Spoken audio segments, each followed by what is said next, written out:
ഇപ്പൊ ഒരുപാട് തട്ടിപ്പ് നടക്കുന്നുണ്ട്. രോഗശാന്തിയുടെ പേരിലും ട്രീറ്റ്മെന്റിന്റെ പേരിലും ഒക്കെ ഒരുപാട് തട്ടിപ്പ് നടത്തുന്നുണ്ട്. പക്ക കച്ചവടമാക്കി ഇത് മാറ്റിക്കൊണ്ടിരിക്കുകയാണ്. രോഗശാന്തിയാണ്, അത്ഭുതമാണ്, അടയാളമാണ്, ട്രീറ്റ്മെന്റ് ആണ് ഇതെന്ന് എന്നൊക്കെ പറഞ്ഞ് ആളുകളുടെ കയ്യിൽ നിന്ന് കാശ് അടിക്കാനുള്ള തന്ത്രങ്ങളാണ് ഇവിടെ ഇന്ന് പല മേഖലകളിലും. ആത്മീയത്തിലാണേലും ട്രീറ്റ്മെന്റിനാണേലും മുക്കാ തട്ടിപ്പും ബാക്കി വെട്ടിപ്പുവാ നടത്തി. ഇനിയിരിക്കാം. ഭാരതീയ സംസ്കാരത്തില് ഈ പറഞ്ഞ തട്ടിപ്പില്ല. ബെന്തിക്രോസിലുണ്ട് തട്ടിപ്പ്. പിന്നെ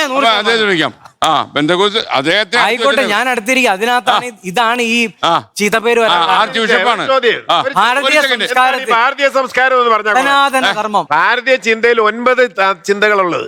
അതിൽ 6 ചിന്തകൾ നാസ്തികമാണ്, 2 ചിന്തകൾ അർത്ഥനാസ്തികമാണ്. വേദാന്തം മാത്രമേ ഉള്ളൂ ആസ്തിക ചിന്ത. അപ്പൊ ഇതിൽ ഏതാണ് ഈ ഭാരതീയ സംസ്കാരത്തിന്റെ ഭാഗം എന്ന് വ്യക്തമാക്കിയാൽ ഈ ചേട്ടൻ പറയണത് മുഴുവൻ ഇൻഫർമേഷൻ ആണ്.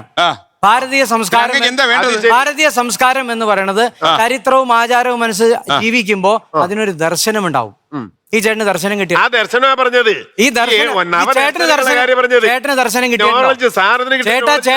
അല്ല, സാറി പറയുന്നതിനകത്ത് ഈ നോളജിനകത്ത് എവിടെയാണ് തെളിവുള്ളത്?